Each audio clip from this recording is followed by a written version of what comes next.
ചില കാര്യങ്ങളിലൊക്കെ കസ്റ്റമേഴ്സ് പരാതി പറഞ്ഞോളണമെന്നില്ല, അല്ലെങ്കിൽ ലൗഡായിട്ടുള്ള നോയ്സ് ഉണ്ടാക്കിക്കൊള്ളണമെന്നില്ല.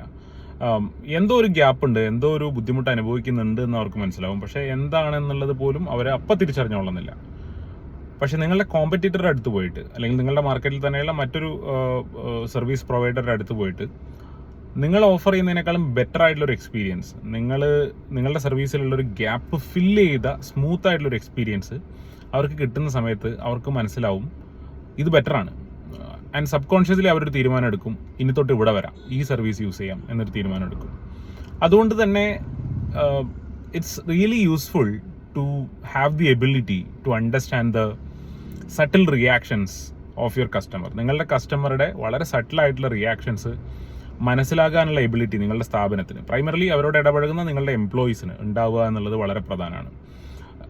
നിങ്ങളുടെ സർവീസിനെ ബെറ്റർ ആക്കാൻ, അതിലെ ഗ്യാപ്സ് ഫില്ല് ചെയ്യാൻ, അതിലെ പ്രശ്നങ്ങൾ സോൾവ് ചെയ്യാൻ, അതിനെ ഒപ്റ്റിമൈസ് ചെയ്യാൻ, സ്മൂത്ത് ആക്കാനൊക്കെ ഇത് നിങ്ങളെ ഹെൽപ്പ് ചെയ്യും.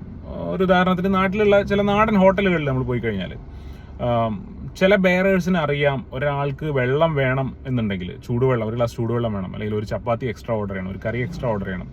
അവർ ആക്ഷൻ കാണിക്കുന്നതിന് മുമ്പ് തന്നെ അവിടെ ദൂരെ മാറി നിന്നിട്ട് വളരെ കാഷ്വലി നിങ്ങളെ ഒബ്സർവ് ചെയ്യുന്നതാണ്, നിങ്ങൾക്ക് ബുദ്ധിമുട്ടില്ലാത്ത രൂപത്തിൽ നിങ്ങളെ ഒബ്സർവ് ചെയ്യുന്നത്. അല്ലെങ്കിൽ അവർ ഇവൻ ഒബ്സർവ് ചെയ്യുന്ന പോലും ഉണ്ടാവില്ല, ഒരു റഡാർ ഇങ്ങനെ കറങ്ങിക്കൊണ്ടിരിക്കുന്നുണ്ടാവും.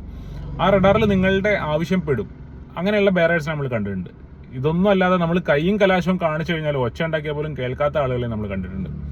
സോ സട്ടിലായിട്ടുള്ള നമ്മുടെ റിയാക്ഷൻസ് പോലും ഒരു സ്ഥാപനത്തിലെ എംപ്ലോയീസിന്, അല്ലെങ്കിൽ ഒരു സ്ഥാപനത്തിന് റീഡ് ചെയ്യാൻ പറ്റുകയാണെന്നുണ്ടെങ്കിൽ അവർക്ക് എന്താണോ ആവശ്യമുള്ളത് അത് പെട്ടെന്ന് മീറ്റ് ചെയ്യാനും, അവർക്ക് എന്താണോ പ്രോബ്ലം ഉള്ളത് പെട്ടെന്ന് സോൾവ് ചെയ്യാനും, അവർക്ക് എന്താണോ പരാതി ഉള്ളത് പെട്ടെന്ന് പരിഹരിക്കാനും, അങ്ങനെ ഒരു കോമ്പറ്റീറ്റീവ് അഡ്വാൻറ്റേജ് ഉണ്ടാക്കാനും നിങ്ങൾക്ക് കഴിയും.